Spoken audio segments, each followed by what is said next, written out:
The FARC Larry Lemon Super Series is the number 2 championship on the FARC ladder, a 10-race calendar of late model action across the Midwest and the East Coast. You'll find a lot of diversity in the Larry Lemon Super Series, from low-budget hobbyists to developing talent to former professional drivers who have found a second home.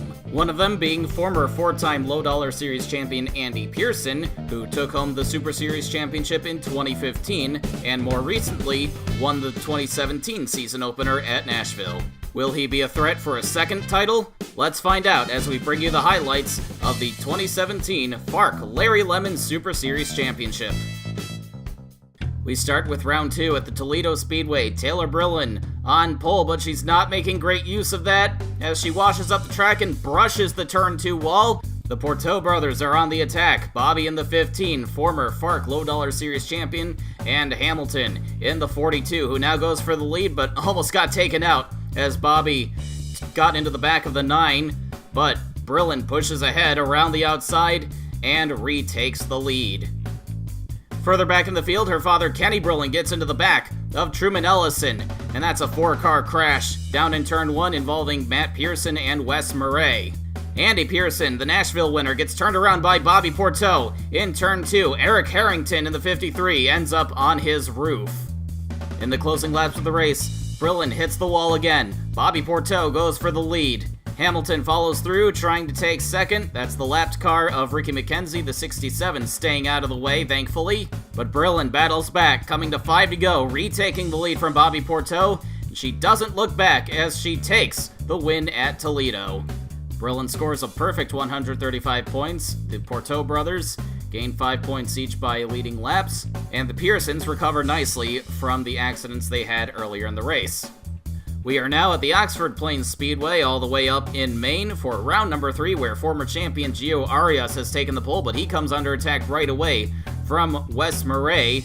And in fact, Arias very quickly drops back through the field, and it looks like mechanical problems are the culprit as he pulls into the pits on lap 4. Meanwhile, a battle for the lead ensues between Marissa Raines and Wes Murray. Raines takes the spot, but then gets held up by some lap traffic. Here comes Melissa Whitley in the 66 to challenge for the top spot, splitting the 25 of Phyllis Theodore. Whitley takes over the lead with the preferred line. Lap 27, Stacy St. Martin finished 5th at Toledo, but tonight she plunges into the wall. 10 to go now. Brandon Crasta parks his car in a very inconvenient spot.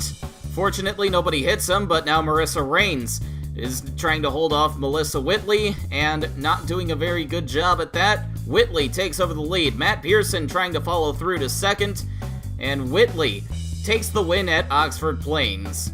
Marissa Raines took the second spot back. Matt Pearson fell all the way to 6th in the closing laps. And pole sitter Gio Arias never recovered from his woes and dropped out halfway through.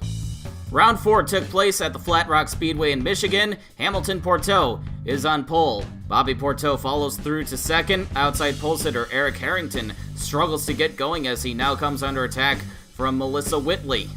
Lap 26, almost halfway through, Bobby Porteau is sick of running second and takes the lead from his brother.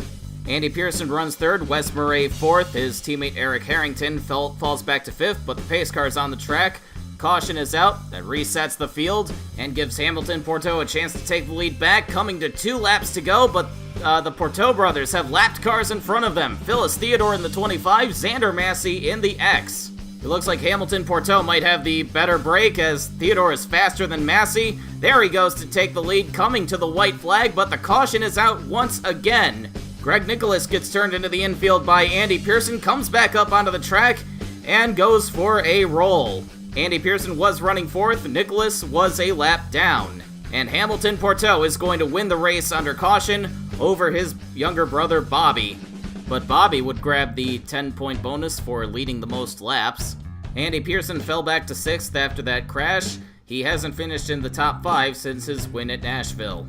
But at the Louisville Speedway in Kentucky, he took the outside pole just behind 54-year-old Wes Murray in the Master Sport racing car. So 2 old guys up front and battling for the lead. Andy Pearson gets a run on the 54, taking the top spot for himself. But his son Matt Pearson is going to end up into the wall and on his side. Hamilton Porteau going for a roll as well, as a pileup ensues off the final corner. Stacy St. Martin running off the lead lap, gets turned around. Xander Massey, James West, Melissa Whitley, and Kai Richardson are also collected. Andy Pearson tangles with another lapped car and spins out of the lead. He's going to keep going, but his frustrations continue as now he gets hit by Truman Ellison. Kenny Brillen was supposed to take over the lead, but he has to pit with a flat tire under caution, handing the lead back to Wes Murray, who takes the win. Taylor Brillen and Marissa Raines, teammates over the FARC Low Dollar Series, finished second and third. Andy Pearson, once again, just falls short of the top 5. Matt Pearson recovered quite nicely, though, after almost flipping his car over. Wes Murray, after his win, leads the point standings over Taylor Brillen. Hamilton Porteau third, Andy Pearson fourth. We start the second half of the season at the Rockford Speedway in Illinois. The Porteau brothers share the front row. Bobby on pole, Hamilton in second, but here comes Hamilton around the outside to lead the first lap. Just because they're brothers doesn't mean they're going to play nicely with each other. Matt Pearson and James West get together and climb the wall on lap 2. Bobby Porteau has a shot at the lead thanks to the lapped car of Truman Ellison. Hamilton swerves to the right to avoid hitting the 03. That sets him back even further. And he has nowhere to go as the 14 of Greg Nicholas spins in front of him. He was able to salvage a decent finish after flipping his car at Louisville, but that's not going to be happening tonight. As Hamilton Porteau drops out of the race, Bobby Porteau continues to lead, with Eric Harrington bearing down on him. Stacy St. Martin running a very surprising third, despite the pace that she usually shows. But it would be Bobby Porteau pulling away from the field and taking the win at Rockford. Wes Murray took third from St. Martin in the closing laps, bumping her down to fourth, and we had another surprisingly good run. Xander Massey came home ninth. We now head to the Indianapolis Raceway Park, where Eric Harrington took the pole over Hamilton Porteau, and he gets a good jump down into turn 1, but Matt Pearson breaks down right after taking the green flag. He does limp the car back to the pit lane without drawing a caution. Hamilton Porteau pounces after Harrington has a little bit of trouble with the lapped car of Greg Nicholas, 3 wide, heading into turn 1. Porteau takes the lead, but immediately slides up the track and into the wall. Harrington takes the lead back. Bobby Porteau follows through to second. The only caution of the day would be brought out when James West slides way up into Ricky McKenzie, but that's not going to bother Eric Harrington as he pulls away from the Porteau brothers in the closing laps to take the victory. And in doing so, Harrington becomes the 3rd driver this season to score a perfect 135 points after Bobby Porteau and Taylor Brillen. Round 8 would take place at the Crosse Fairgrounds Speedway in Wisconsin. It's a Master Sport Racing 1-2 as Wes Murray takes the pole over Eric Harrington, but Murray pushes up the track, allowing Taylor Brillen to sneak through and lead the first lap. Marissa Raines trying to take second. Wes Murray runs into more trouble as he gets together with Gio Arias down the front stretch. And as he tries to get back going, here come the back markers. Phyllis Theodore with almost no brakes into turn 1 and into the back of the 54. Bobby Porteau gets sent for a trip through the grass after contact with Marissa Raines, and he backs into the wall to bring out another caution. Taylor Brillen had to pit after a restart, losing the lead. Harrington fighting with Raines for the lead. He gets up into the wall. Bobby Porteau sneaks through and takes the lead at the yellow, which comes out when Xander Massey gets onto his roof after contact with Luther Austin. Greg Nicholas piles in as well. Bobby Porteau now has to duck into the pits, but there's a crash on the front stretch. Harrington and Raines get together again. This saves Porteau from going a lap down. Hamilton Porteau now gets up into the wall after leading on the restart. Harrington and Raines going for the lead among themselves once again. Are they going to come together again? They're running clean so far, giving each other plenty of room. But here comes Andy Pearson squeezing Porteau into the wall. 1 lap to go now. Marissa Raines leads, but there goes Harrington to the inside. She leaves the door open. Harrington sliding up into the 7. They keep it together.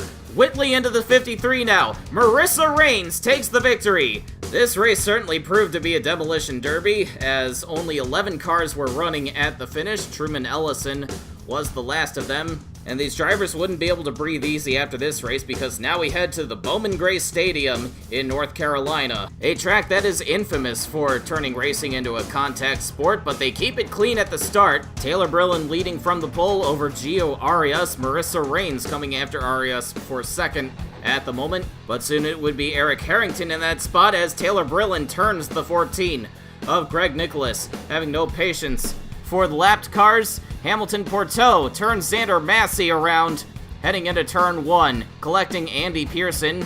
But surprisingly, that was the only big crash of tonight as Taylor Brillin cruises to her second win of the season over Eric Harrington. Wes Murray finds himself back into the top 5 after a poor couple of races, as we now have a look at the point standings heading into the final race of the season at Salem. Bobby Porteau leads by 29 points over Wes Murray, Taylor Brillin 3rd, Hamilton Porteau 4th, Andy Pearson, after winning the opener at Nashville, unfortunately not in contention for a second title. Melissa Whitley surprisingly took the pole over Eric Harrington. She does have the win at Oxford Plains, but other than that, she hasn't been quite as competitive as the frontrunners, but Harrington is fighting back around the outside, which is the preferred line here at Salem. Harrington leads the first lap. Bobby Porteau started a bit further back than he would like, but he takes 5th, taking advantage of his brother hitting the wall. But lap 26, past the halfway point, Wes Murray, his nearest rival, moves up into second. Taylor Brillin behind him after Melissa Whitley gets stuck behind the 14 of Greg Nicholas. That's not what Porteau wanted to see, but we do get a caution as Phyllis Theodore hits the wall in turn 3, and disaster strikes after the restart for Eric Harrington. He has to pull into the pits with a flat tire after leading the most laps today. Harrington will not be winning tonight's race, but this does hand the lead over to his teammate Wes Murray, who needs to win and have a cushion between himself and Bobby Porteau if he's going to win this championship. But he's got Taylor Brillin hounding him, who isn't far behind in the battle as well.